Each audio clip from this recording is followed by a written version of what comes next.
Bertahun-tahun lamanya, Genshin adalah game gacha open world yang tak tergantikan. Banyak sekali kompetitor bermunculan tapi nggak ada satupun yang bisa mengoyahkan tahta King Genshin Impact. Dan itu semua terjadi ketika kompetitor tersebut dikasih sebutan Genshin Killer. Apakah ini sebuah kutukan?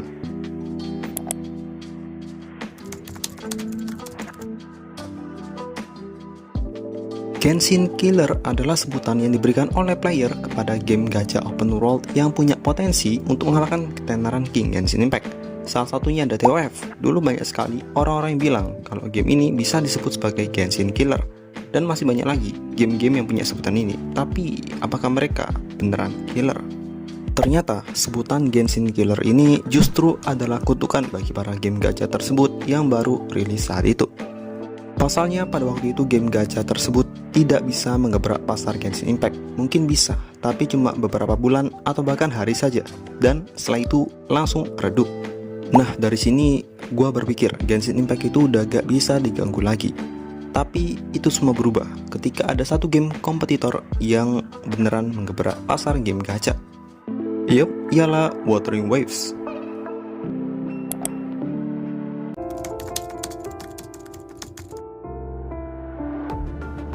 Wuthering Waves adalah tipe game yang sama dengan Genshin, tapi bedanya game ini memakai Unreal Engine 4 sebagai mesinnya. Game ini pun telah digadang-gadang punya potensi lebih tinggi daripada kompetitor game sebelumnya, bahkan sebelum perilisannya di global. Dan disebutlah game ini oleh para player sebagai Genshin Killer. Lalu apakah kutukan ini benar bisa terjadi? Pada perilisan pertamanya, Wuthering Waves disambut baik oleh para player. Ada perbedaan pasti yang ada di game ini, di antaranya grafik, lalu gameplay fresh, dan yang gak kalah penting, MC bisa ngomong. Tapi juga banyak pula kritikan yang nyampe di game ini, mulai dari gamenya terlalu hampa, musik kurang, banyak bug, dan bahasanya masih dibilang masih kaku. Dari sini, apakah kalian sempat kepikiran bahwa ini game juga akan menyusul pendahulunya?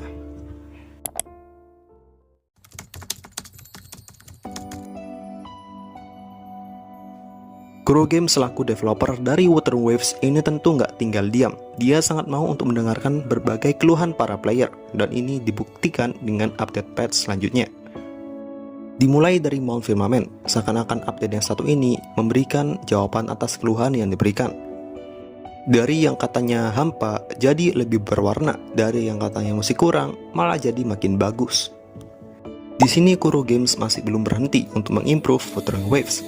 Faktanya, dev yang satu ini sangat terbuka sekali terhadap kritikan yang masuk. Ia menjadikan Wuthering Waves makin tambah bagus dari update ke update selanjutnya.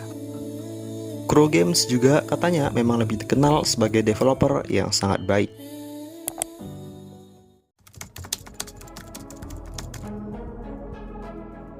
Sekali game ini update, langsung hype.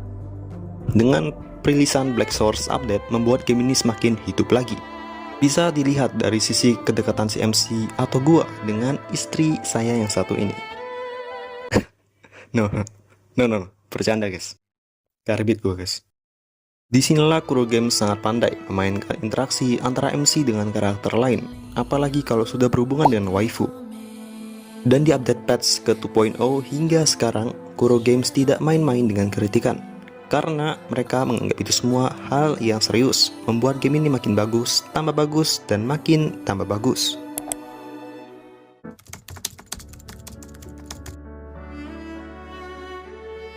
Kita bisa simpulkan bahwa game baru jika ingin bertahan, mereka harus bisa merangkul para player, mendengarkan keluhan dan apapun itu, dan tidak lupa untuk menaikkan kualitas gamenya. Wuthering Waves adalah bukti nyatanya, Genshin Killer mungkin bisa aja beneran sebuah kutukan. Tapi ini game beneran bisa mengganggu tahta King Genshin Impact. Jadi gimana menurut kalian? Apakah Wuthering Waves akan bisa bertahan atau malah kutukan tersebut masih bisa terjadi? Komen di bawah. Jangan lupa subscribe, like jika kalian suka, dan share ke teman-teman kalian. Thank you.